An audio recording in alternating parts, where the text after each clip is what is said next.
ನಮಸ್ಕಾರ ವೀಕ್ಷಕರೇ, Karnataka power TV ನ್ಯೂಸ್ಗೆ ತಮ್ಮೆಲ್ಲರಿಗೂ ಸ್ವಾಗತ. ವಾರ್ತೆಗಳ ವಿವರ. ಬಳ್ಳಾರಿಯ ಎಪಿಎಂಸಿ ಮೈದಾನದಲ್ಲಿ ಬಿಜೆಪಿಯಿಂದ ಬೃಹತ್ ಪ್ರತಿಭಟನಾ ಸಮಾವೇಶ ನಡೆದಿದೆ. ಬಳ್ಳಾರಿಯಲ್ಲಿ ಇತ್ತೀಚೆಗೆ ನಡೆದ ಬ್ಯಾನರ್ ಗಲಭೆ ಮತ್ತು ಫೈರಿಂಗ್ ಘಟನೆಗಳು ಇದಕ್ಕೆ ಕಾರಣವಾಗಿವೆ. ಯಾವುದೇ ಅಹಿತಕರ ಘಟನೆ ನಡೆಯದಂತೆ ಬಳ್ಳಾರಿ ಎಸ್ಪಿ ಸುಮನ್ ಡಿ ಪನ್ನಿಕರ್ ನೇತೃತ್ವದಲ್ಲಿ ಬಿಗಿ ಪೊಲೀಸ್ ಬಂದೋಬಸ್ತ್ ಭದ್ರತೆಯನ್ನ ಏರ್ಪಡಿಸಲಾಗಿದೆ. ಈ ಸಂದರ್ಭದಲ್ಲಿ ವಿಧಾನಸಭೆ ವಿರೋಧ ಪಕ್ಷದ ನಾಯಕ ಆರ್ ಅಶೋಕ್, ವಿಪಕ್ಷ ನಾಯಕ ಚಲುವಾದಿ ನಾರಾಯಣಸ್ವಾಮಿ, ಮಾಜಿ ಮುಖ್ಯಮಂತ್ರಿ ಹಾಲಿ ಸಂಸದರಾದ ಬಸವರಾಜ ಬೊಮ್ಮಾಯಿ, ಗೋವಿಂದ ಎಂ ಕಾರಜೋಳ, ಎನ್ ರವಿಕುಮಾರ್, ಗಾಲಿ ಜನಾರ್ದನ ರೆಡ್ಡಿ ಇನ್ನೂ ಹಲವಾರು ಮುಖಂಡರು, ಕಾರ್ಯಕರ್ತರು ಬಹುಸಂಖ್ಯೆಯಲ್ಲಿ ಉಪಸ್ಥಿತರಿದ್ದರು. ವರದಿಗಾರರು ಮೊಹಮ್ಮದ್ ರಫಿ, ಬಳ್ಳಾರಿ ಜಿಲ್ಲೆ. ನನ್ನ ಪ್ರಾಣ, ನನ್ನ ಆತ್ಮೀಯ, ನನ್ನ ಆತ್ಮ ಶ್ರೀರಾಮುಲುವರಿಗೆ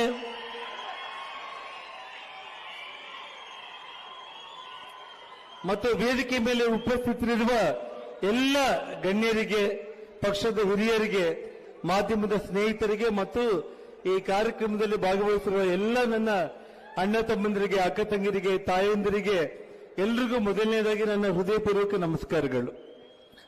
ಬಂಧುಗಳೇ, ಈಗಾಗಲೇ ಎಲ್ಲ ವಿಷಯಗಳು ನಿಮಗೆ ಗೊತ್ತಿರುವಂಥದ್ದು. ಮಾಧ್ಯಮಗಳಲ್ಲಿ ನಾನು ಬಹಳ ಬಿಡಿಸಿ ಸ್ಪಷ್ಟವಾಗಿ ಹೇಳಿರುವಂಥದ್ದು.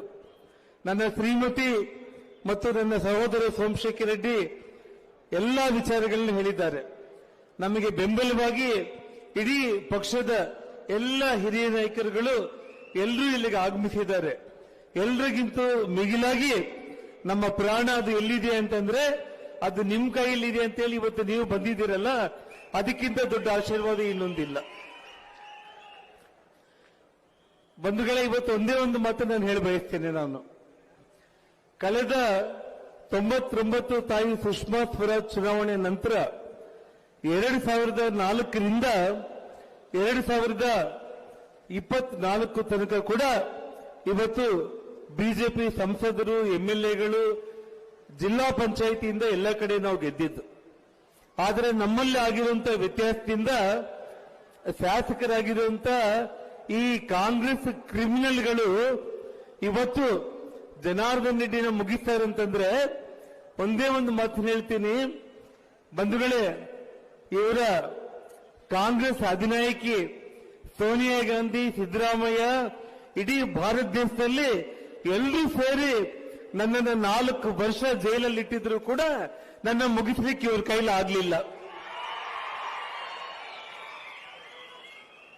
ಎಷ್ಟು ತೊಂದರೆಗಳನ್ನು ಕೊಟ್ಟರು ಕೂಡ ಎದೆಗುಂದದೆ ನನ್ನ ಬಳ್ಳಾರಿ ಜನರ ನಂಬಿಕೆ, ಪ್ರೀತಿ, ವಿಶ್ವಾಸವನ್ನ ದೃಷ್ಟಿಯಲ್ಲಿ ಇಟ್ಕೊಂಡು ನಾನು ಬದುಕಬೇಕು, ಬಳ್ಳಾರಿಗೆ ಹೋಗ್ಬೇಕು, ಮತ್ತೆ ನಾನು ಸಾಧಿಸಲೇಬೇಕು ಅಂತೇಳಿ ಇವತ್ತು ನಾನು ಬದುಕ್ತಾ ಇದ್ದೇನೆ. ಬಂಧುಗಳೇ, ಇವತ್ತು ನನ್ನ ಮನೆ ಮೇಲೆ ಇವತ್ತು ಆ ಭರತ್ ರೆಡ್ಡಿ ಪ್ರೈವೇಟ್ ಗನ್ಮೆನ್ಗಳನ್ನ, ಪೆಟ್ರೋಲ್ ಬಾಂಬ್ಗಳನ್ನ, ಬಾಟಲ್ಗಳನ್ನ, ಕಲ್ಲುಗಳನ್ನ ತಗೊಂಡು ಬಂದು ದಾಳಿ ಮಾಡಿ ಹತ್ಯೆ ಯತ್ನ ಮಾಡಬೇಕಂತಂದ್ರೂ ಕೂಡ ಈ ಲಜ್ಜೆಗೇಡಿ ಸರ್ಕಾರ 15 ದಿನಗಳಾದರೂ ಕೂಡ ಆ ಭರತ್ನನ್ನ ಅರೆಸ್ಟ್ ಮಾಡಿಲ್ಲ. ಬಂಧುಗಳೇ, ಇವತ್ತು ನಾವು ಯಾಕೆ ಸಿಬಿಐಗೆ ನಾವು ಎಂಕ್ವೈರಿಗೆ ಕೇಳ್ತಾ ಇದ್ದೀವಿ ಅಂತಂದ್ರೆ, ಈ ಘಟನೆಯಲ್ಲಿ ಈ ನಗರದ ಡಿಎಸ್ಪಿ ನಂದಾರೆಡ್ಡಿ, ಎಎಸ್ಪಿ ರವಿಕುಮಾರ್ ಇಬ್ಬರು ಕೂಡ ಸೇರಿ ಆ ಭರತ್ ಜೊತೆಯಲ್ಲಿ ಇವತ್ತು ನಮ್ಮ ಮನೆ ಮೇಲೆ ದಾಳಿ ಮಾಡೋದಕ್ಕೆ ಅವರು ಪ್ರಯತ್ನ ಮಾಡಿರೋ ಕಾರಣ ಸಿಬಿಐಗೆ ಎಂಕ್ವೈರಿಗೆ ಆಗ್ಲೇಬೇಕು ಅಂತೇಳಿ ಇವತ್ತು ನಾವು ಆಗ್ರಹ ಮಾಡ್ತಾ ಇರೋದು. ಬಂಧುಗಳೇ, ಇವತ್ತು ಯಾವುದೇ ಒಂದು ಪೊಲೀಸ್ ಅಧಿಕಾರಿಗಳ ಮೇಲೆ ನನಗೆ ಯಾವತ್ತೂ ಕೂಡ ಸಿಟ್ಟನ್ನೋದಿಲ್ಲ. ನಮ್ಮಪ್ಪ ಕೂಡ ಪೊಲೀಸ್ ಕಾನ್ಸ್ಟೇಬಲ್, ಇಲ್ಲಿರುವಂತ ಎಲ್ಲ ಪೊಲೀಸ್ ರೀತಿಯಲ್ಲೇ ನಮ್ಮ ತಂದೆ ಕೂಡ ಲಾಠಿ ಇಟ್ಕೊಂಡೋಗಿ ಕೆಲಸ ಮಾಡಿದ್ದಂಥವನು. ಬಂಧುಗಳೇ, ಇವತ್ತು ಬಳ್ಳಾರಿಯಲ್ಲಿ ಇಡೀ ವಾರ್ಡ್ ನಾವು ನೋಡಿದವ ಆ ಹೆಣ್ಣುಮಗಳ ಬಟ್ಟೆಯನ್ನ ತೆಗೆದು ಅವಳೇ ತಕ್ಕೊಂಡಿದ್ದಾಳೆ ಅನ್ನುವಂತ ಸುಳ್ಳು ಕಟ್ಟುಕತೆಯನ್ನ ಹೇಳ್ತಾರೆ. ಕಮಿಷನರ್ 2 ಗಂಟೆಯಲ್ಲಿ ಮುಚ್ಚಿ ಹಾಕುವ ಪ್ರಯತ್ನ ಮಾಡಿದರು. ಅದೇ ರೀತಿ ಇವತ್ತು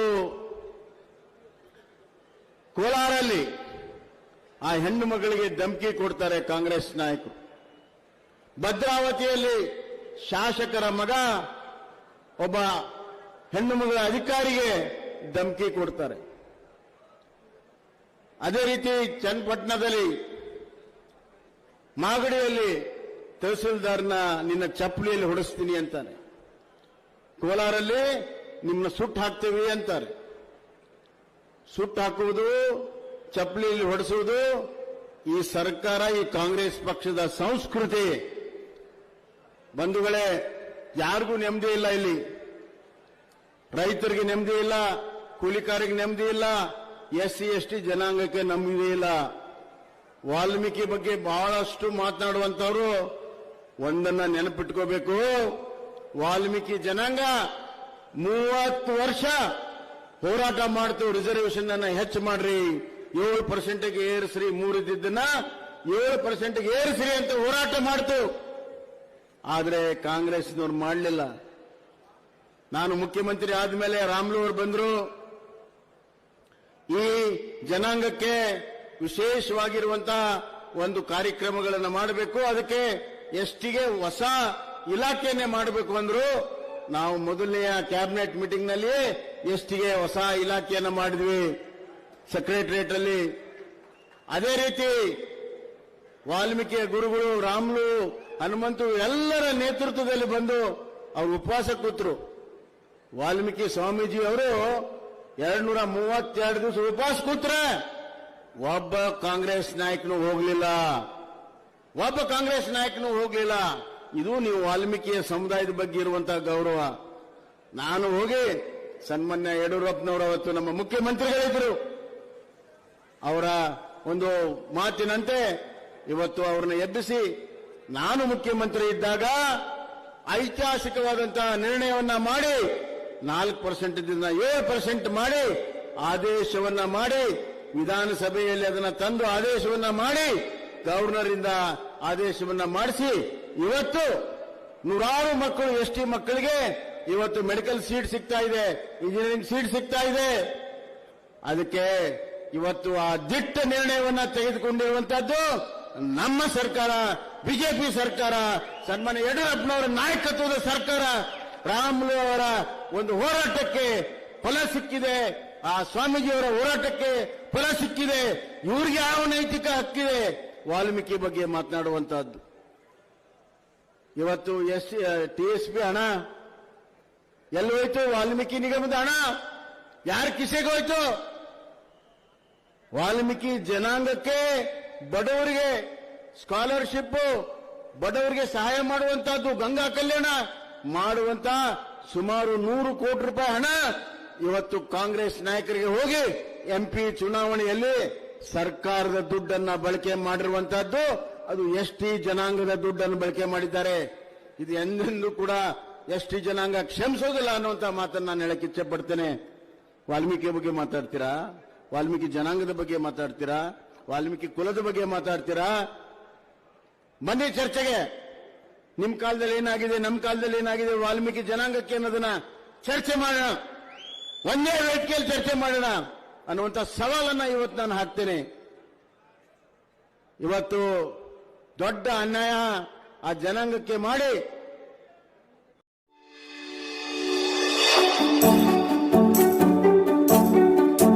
ನೀವಿನ್ನು ನಮ್ಮ ಚಾನೆಲ್ಗೆ ಸಬ್ಸ್ಕ್ರೈಬ್ ಮಾಡಿಲ್ಲವೇ?